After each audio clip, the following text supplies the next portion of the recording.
क्या विचार रखते हैं आज आप शहीदी दिवस के बारे में? देखिए 23 मार्च 1931 में ये शहीदी दिवस, जिसको आप शहीदी दिवस बोल रहे हैं, शहीदी दिवस नहीं, ये स्वतंत्रता संग्राम के अंदर आग फूंकने वाला एक निर्णायक कदम था। जी। देश में बहुत सारी शहीदी हुई है, लेकिन उन प्रमुख सभी शहीदों को मैं नमन करता हूँ, लेकिन उनमें ये प्रमुख शहीदी रही थी। इसी के बाद इनकलाब जिंदाबाद का जो नारा है वो बुलंद तरीके से, प्रखर तरीके से वो निकल कर आया। शहीद भगत सिंह, सुखदेव, राजगुरु, उन सभी के चरणों में मैं शत शत नमन करता हूँ और उनको श्रद्धांजलि देता हूँ। और सभी युवाओं से आह्वान करता हूँ कि उनके पद चिन्हों पर चलकर देश के अंदर अखंडता, भाईचारे और सौहार्द का एक माहौल पैदा किया जाए।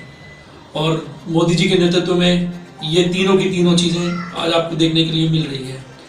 भारत का डंका पूरे विश्व में बज रहा है। जी। इसके लिए कोई भी डिनाई नहीं करेगा, कोई भी मना नहीं करेगा। जो स्थिति हमारी पहले थी उससे आज हमारी स्थिति बेहतर है। पहले हम सलाम करते थे और आज बाहर की कंट्रीज हमें सलाम करती है, मोदी जी को सलाम करती है। ये सिर्फ मोदी जी के कारण हुआ है, उनकी सोच के कारण हुआ है। तो ये एक सच्ची श्रद्धांजलि है जो हम पूरे विश्व में दे सकते हैं।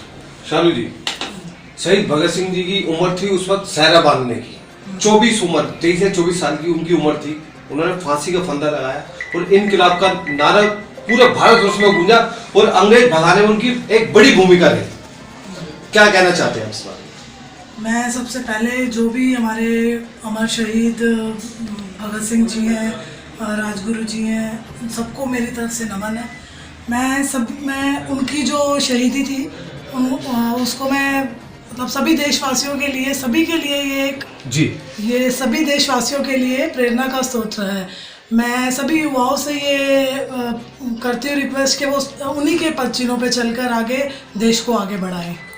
देखिए सच्ची श्रद्धांजलि होगी उनके लिए। जी, चलते चलते अंत में एक सवाल, क्योंकि आप राजनीति से भी ताल्लुक रखते हैं, भारतीय जनता पार्टी का सिपाही भी, कार्यकर्ता भी है। आम आदमी आरोप लगा रही है, मैं माफी चाहूंगा ऐसा प्रश्न आज आपसे पूछ रहा हूं, लेकिन ये प्रश्न पूछना मुझे लगता है थोड़ा सा जरूरी था। आम आदमी भारतीय जनता पार्टी पे एक बड़ा आरोप लगा रहे हैं कि भारतीय जनता पार्टी डर गई है और चुनाव नहीं करवा रही है और बहुत सारा सिस्टम कह रहे हो, सिस्टम बदल रहे हैं, संविधान के खिलाफ चल रहे। आम आदमी पार्टी का भारतीय जनता पार्टी पे आरोप है। देखिए, केजरीवाल जी का ये एक स्टैंड है, वो हर काम को आरोप की तरह लगाते हैं और उसके बाद फिर माफी मांगते हैं।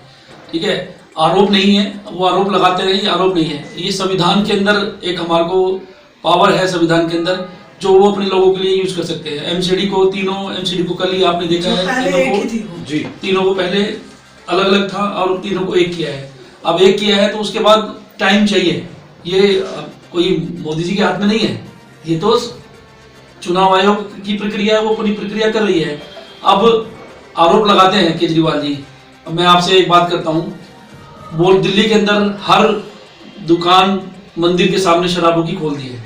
ठीक है, नशा मुक्त करेंगे पंजाब को और दिल्ली को नशे में झोंकेंगे, तो उनकी कथनी और करनी में बहुत फर्क है। जो वो कहते हैं वो सत्य नहीं है।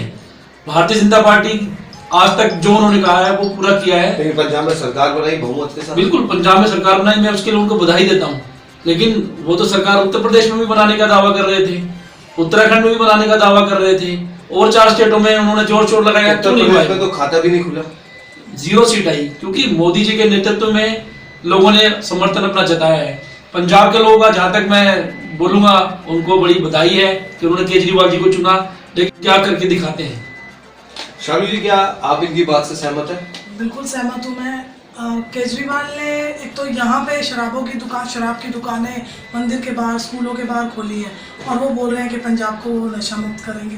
तो पहले उनको सोचना चाहिए कि वो क्या कर रहे हैं, और दूसरों पे आरोप लगाने से पहले उन्हें खुद अपने बारे में सोचना चाहिए कि वो क्या कर रहे हैं। चलिए, ज़्यादा समय नहीं लेंगे आपसे, चलते चलते अंत में एक और बात कहना चाहता हूँ। आप क्या संदेश देना चाहते हैं अपने वार्ड वासियों से, क्या कहना चाहते हैं? देखिए, वार्ड वासी जो हमारे हैं मोती नगर 100N के, मैं उन सभी की ओर से श्रद्धांजलि देता हूँ और नमन करता हूँ उनके चरणों में, शहीद भगत सिंह, राजगुरु।